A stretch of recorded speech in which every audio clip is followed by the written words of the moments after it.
Welcome, young filmmakers. Or old. Whatever if you're getting in the game late. You are. Welcome to the Suka Podcast, the ultimate filmmaking experience for all of those interested in what we are doing, interested in how to get better at film, interested in just us. This is the... if you're interested, you're here. If you're interested, you're here. Maybe you are enticed by this title of what does it take to make a short film or something. That's what we're going to be talking about this episode. We're going to be talking about what it takes to make your first short film. And that's really not a simple answer at all. No. It comes with a lot of luck, a lot of skill, a lot of talent. A lot of, sometimes luck. Well, that's why I started with a lot of luck. Well, that's why he started with a lot of luck. You know why I started with a lot of luck? Because you need to be twice as lucky as the normal person. You guys weren't ready for that setup, were you? See, that's why I said luck. Step one is you got to be one step ahead. And you have to be lucky. Lucky. 3 times the charm. But really, yeah, there's a lot that goes into making a short film. But we're just going to jump right into it. When your story is king. So a lot of people, when they will approach me, will ask. Now, when I mean a lot of people, I mean like it's one person and bigger. But all the fans asking me, how do you make a short film? I'm like, guys, chill, okay? Chill. They're asking, what do you tell them? What are you telling them? Their first question is usually, I want to start making films or I want to start recording. What camera should I buy? And I'm like, whoa. Stop talking. It doesn't matter what you have. It's how you create. What's your vision? How are you getting it done? I want you to use your phone the first time. Because number one, maybe you don't like making movies and you just wasted $800. If you spend $1,000 on a camera and you end up hating the process, that's $1,000 down the drain, and you've completely wasted the resource of the $1,400 camera in your pocket. Yeah, well, now not everyone has that camera. That sounded really braggy, guys. That did. Hey, just use your $1,400 camera. Sorry about that. That's not what I meant. Because if you don't have that camera, it's fine. But if honestly, the more retro it is, honestly, could get even more of a tasteful thing. But the whole idea is your first step to making a short film is, what story am I trying to tell? Now, a lot of people are very pretentious, especially in art. It's like, I just want to tell the story. I want to make a message that's impactful to the world. This is my truth. I am here today standing before you. What is your truth? Me. This is my truth. What is your truth? It's like, chill out. You're not in a slam poetry session. Okay. That is a lot of people using it as I need to tell my story. It's like, chill out. Okay. You really think George Lucas was like, I gotta tell my story about Darth Vader and Luke Skywalker. Just really like Luke Skywalker. That's my story. It's about having fun and entertaining. Making movies is a fun thing. Many people get into making movies. You kind of have to ask yourself. Now, number one, if you're just like, I want to make a short film, maybe your question isn't, I want it, because right now we're posing this as, you are going to make this short film, and this is what is our advice to you to get on the fast track to being the best filmmaker ever. Maybe you just want to create a film and be done. Maybe you're working a normal job and you're like, I want to create a film, and that's it. I want to be done. Yeah. So this is going to be for those people and for the people who want to take over. So story, though, is important. Now, I don't want to get up on my hot seat and say, this is my truth of the story you want to tell, but you do have to be pretty passionate in what you're telling. Like, if you want to tell the story, it needs to be very clear at least, because you're going to be directing, shooting, probably acting. You're probably going to be doing every single role. You're going to be editing it in the end, probably. You're going to be watching it over and over. It's got to be something that entertains you at the very least. I mean, at the end of the day, movies are entertainment. If what really bugs me about the film industry is this pretentious, there's a lot of pretentious things. Oh, Number one's like, don't tell my story. Then it's like, it's just an iPhone. It's just an iPhone. Then it's like, we don't make movies for people, we make them for ourselves. It's like, no, you make movies. You just like, the reason you're getting a lot of money is because everyone else likes what you're making. So it's like, yes, it can be an art form, and I don't think that's completely wrong. Yeah. Because I actually just made an art short film, and it was fun because it's like, you don't really need to think that closely. Yeah, I think there's a difference between like that kind of art short film and then there's like the different like super artsy. Yeah. So knowing what movie you're going to make is also a great first step. Now, this isn't going to be do A, do B, do C, succeed. This is a bunch of stuff we're spieling out at you, and we're hoping that you take one little nugget idea. Take a nugget, take a 6-pack of nuggets. You know what? Take some sauce too. I want that 10-piece. Ooh. Give me that creamy ranch at the end. Just the way he looked at me and said creamy ranch. I don't know. That's for another day. No, I don't know what I'm saying. Sorry. But yeah, your story is important, and it's knowing, like, how seriously am I going to take this? Yeah. I think with the idea, you have to have an idea, and then this is your first time, most likely. If you're watching this and you're wanting to create something for the first time, like we've kind of said, you want it to be relatively simple. You don't want it to be a super complex idea. It doesn't need to be. You can be super ambitious with it. Well, this could also be for people that have made a short film. Yeah. And want to know how I can get better. Yeah. Or like, what did I not do last time? And it's so we don't necessarily are like talking to one group. So we've together made 4 films, but have done different roles too. Because there's very different circumstances. If you're listening to this and you're a one-man crew, it's going to be very different. Yeah. Because Sam and I have always had the liberty of having 2 people, no matter what, committed to getting it done. That means showing up every day, and that's pretty much it. Showing up every day is all you're looking for. We also are very lucky. Here's when the triple luck comes in, is you have to have a lot of people that are going to want to help you do this. Yes. Now, that's not necessarily true. If you're a run and gun, you could do this on your own. But it also takes away of the magic of film. The magic of filmmaking is working with a ton of people, and it's so much fun to work together with a group of people. Maybe, if that's who you are. Yeah, I think that depends on who you are, like you just said. Because for some people, it could be like, that is my least favorite part of the filmmaking project, is working with people. Which, maybe that's not... And if that's the case, you probably don't want to be like a director or a producer. Yeah, you probably don't. You probably want to be like in the editing room or something like that. That's also another thing. If you're like, I want to be a filmmaker, and I'm watching this, I'm listening or watching this, and I'm like, how do I make my first short film? And I want to be a director. I want to do this. You kind of have to be lucky to be a director. I'm very lucky to be a director because I have someone that's like Sam that is okay with loving the other parts just as much. Because a lot of people would want to be a director. I saw this video that it was like the first day of film school, and it said, you might have sent me this. I'm not sure. I know I've seen this. But this guy was like, it was his first day, and this guy had come in, and he was asking him, how many of you want to be directors? And like 90% of the room are like raised their hands, and he goes, all right, 10% of you guys are going to go on to become directors. 0.1% of you are going to go on to be successful directors. And in that moment, a lot of people decided, like, okay, there are other paths in filmmaking. Yeah, and that's another thing. If you're in film school right now, or you're not in film school, or like we said, you're just want to learn how to make a short film, this is also like what it's like being a filmmaker too. You're kind of getting a lot of little important nuggets about what at least we have learned or experienced. Is directing is not something I think you can learn necessarily. I haven't learned anything about being a director besides being on set, like picking up through books or what other directors have experienced. You can. But it's almost like the instinct to want to make your vision heard fully, or fully wanting, like, I want this done. You have to be very directed. Well, obviously. Genius! No, but like there's producers just gotta want to produce. Actors gotta But you have to have a lot of direction with where you're going. Got my dogs up, sorry. Got my dogs up.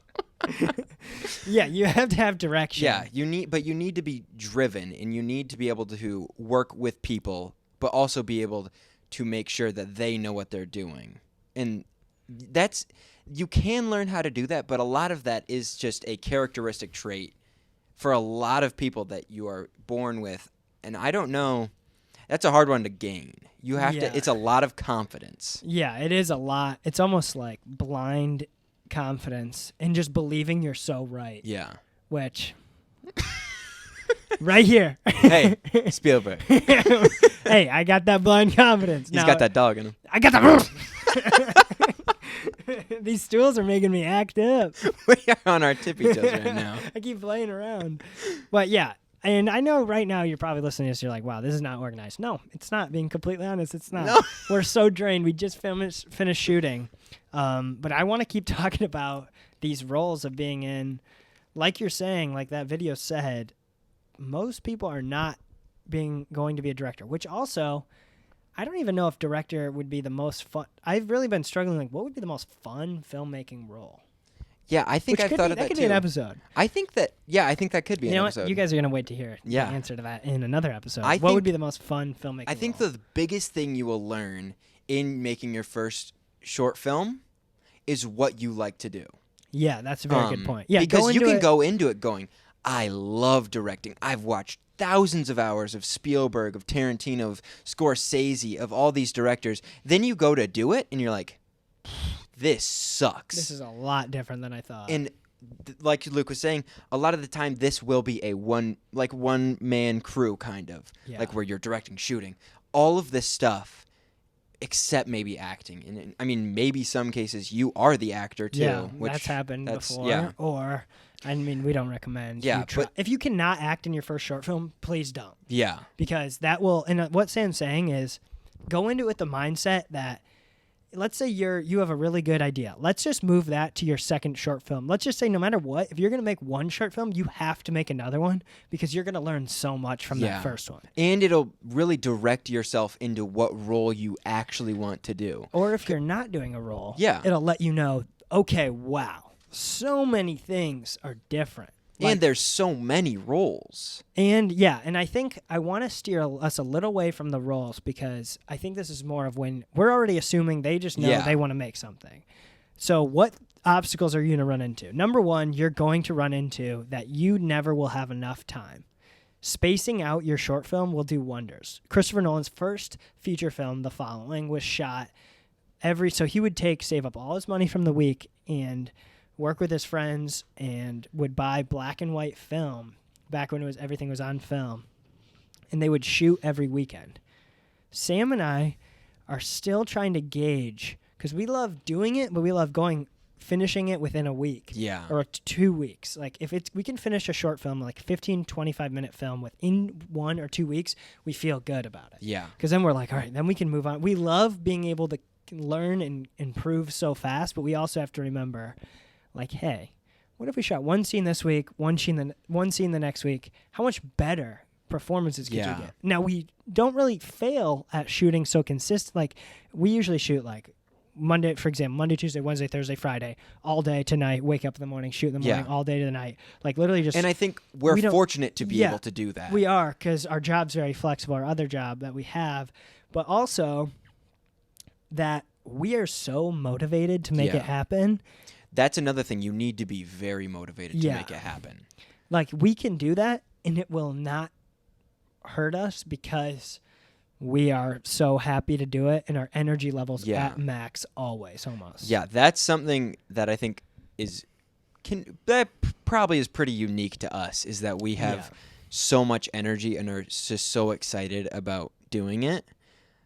I think that, if you're making your first short film, go in with the mindset that this is... Now, not everyone is going to be so happy to make a short film their first time, or isn't going to have a lot of things that we're very thankful to have, like easily accessed locations for anything. Like, we know a lot of people, and our parents know a lot of people that can provide us with almost any location that we would need.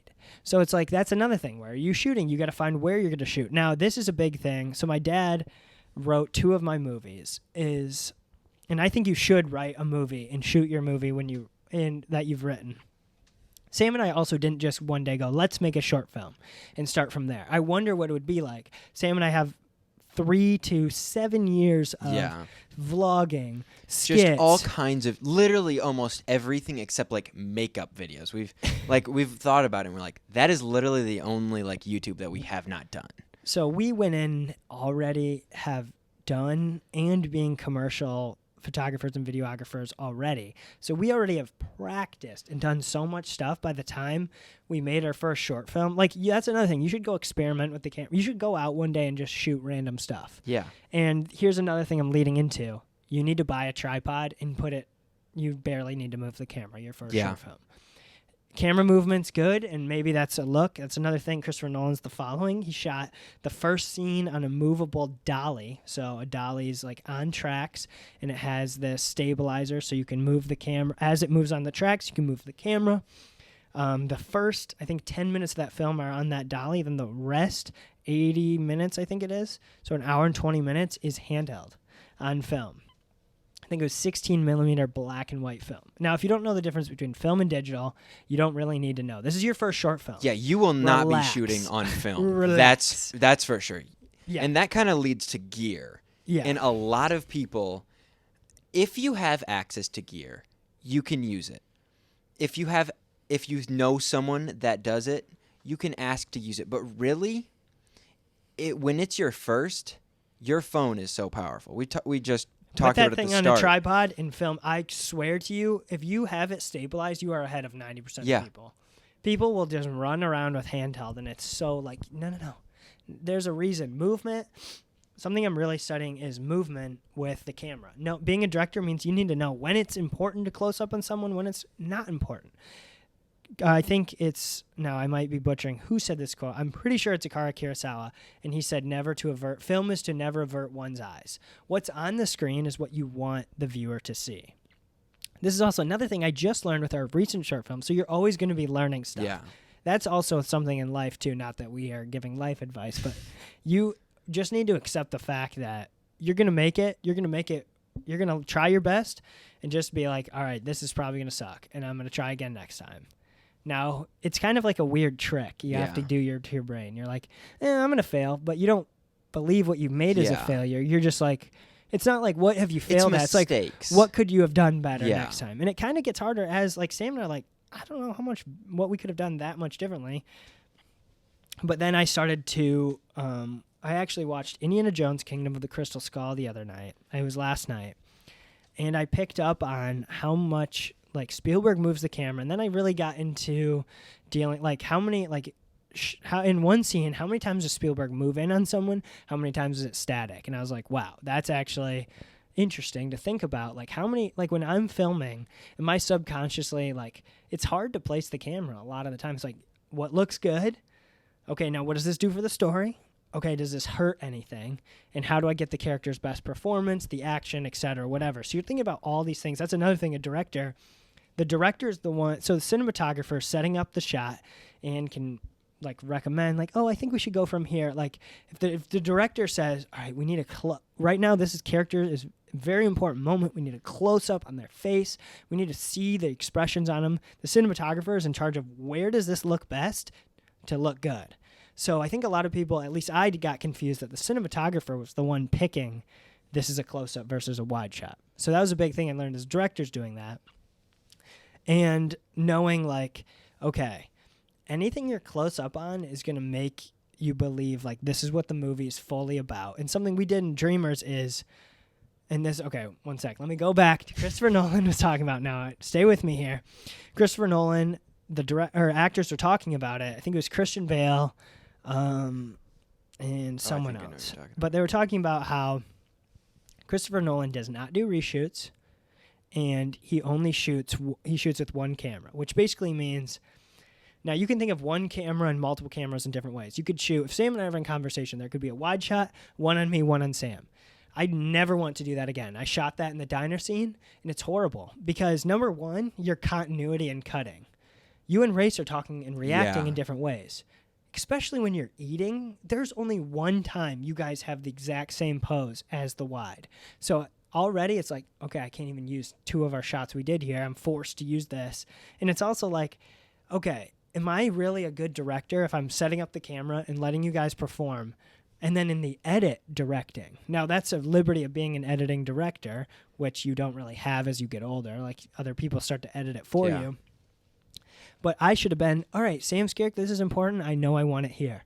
All right, this is about both of them. I'm going to pan it back. Oh, which you've talked about that. Shooting what you know you're going to use, which that is difficult. That's hard to know. Like to put yourself in that editing position and say, okay, this is exactly what I want here. And obviously that can move around a little bit, but like having that direction of this is going to happen, then this, then this, then this, that's hard to predict. And in a short film, you're really only thinking about what do I want the viewers to see. And if I'm telling a story about, it could be as simple as I'm mowing the grass today. What is interesting about mowing the grass? Is it a bunch of close-ups on the grass? And this is where it gets tricky. Like, no one really knows what makes something that entertaining. It's like, okay, a proven thing, like having action's fun. Okay, what type of action's the most entertaining? You can make anything entertaining. And it's all, truly believe it's about,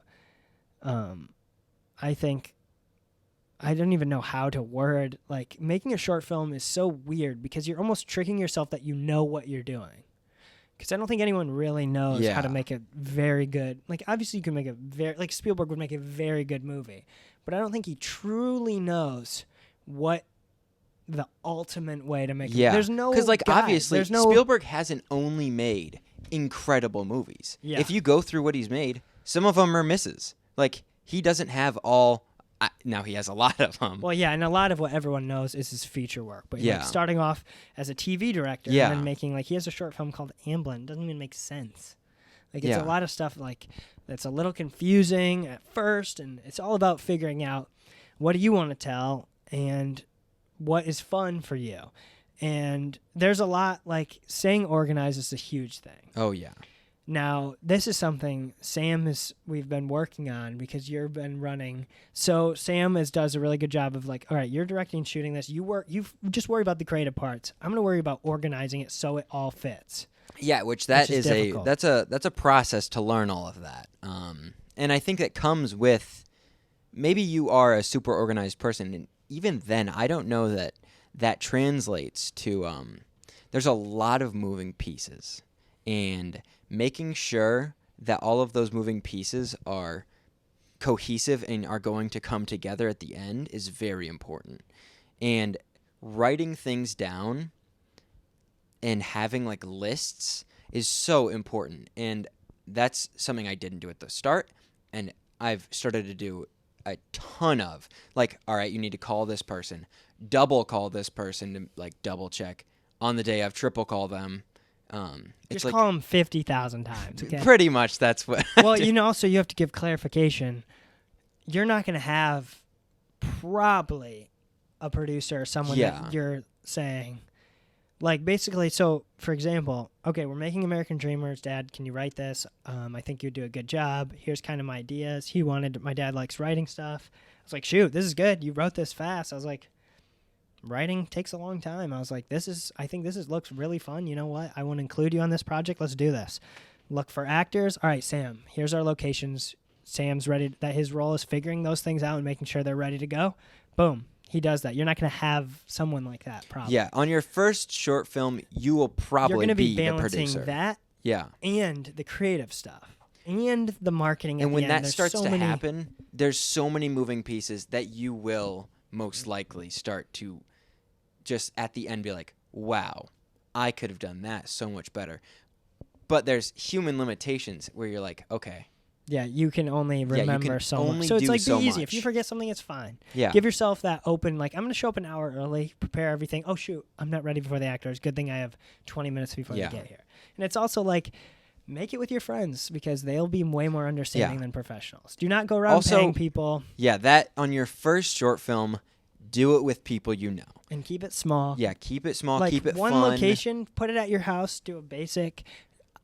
Honestly, go on YouTube and look at videos that are going to tell you this stuff a lot better than us. Yeah. We're giving you more of, like, come listen and feel like, and we also want, if you have questions or want to show off your work to us, send it to us. We'd love to watch it and be a part. We're looking to grow as many filmmakers as we can. Even if you live near us or if whatever, you want to be a come part. And be a PA on a couple days of shooting. We'd love to have you. Yeah. Do it. And obviously, we've only made 4 things, but we have the building blocks, we believe, of, like, yeah.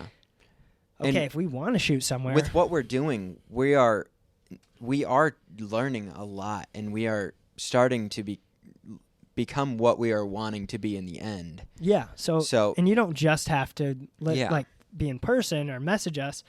This podcast comes out Saturdays at 7 a.m. Yeah. We're talking about what we're doing and what we're learning every single week, 7 a.m. We're going to have clips, everything that you would need and want to be in an awesome filmmaking community. So if you're interested in learning more, this episode obviously is all over the place. And we're not going to lie to you. That's because we are shooting a film. And it's very hard to organize a podcast after you just shot 5 days and are editing 9 hours of footage. Hey, so it's not that hard. You guys should just go do it right now. It's not that hard. Just go do it. Okay, we love you. We'll see you next week, 7 a.m. Love you all. Goodbye.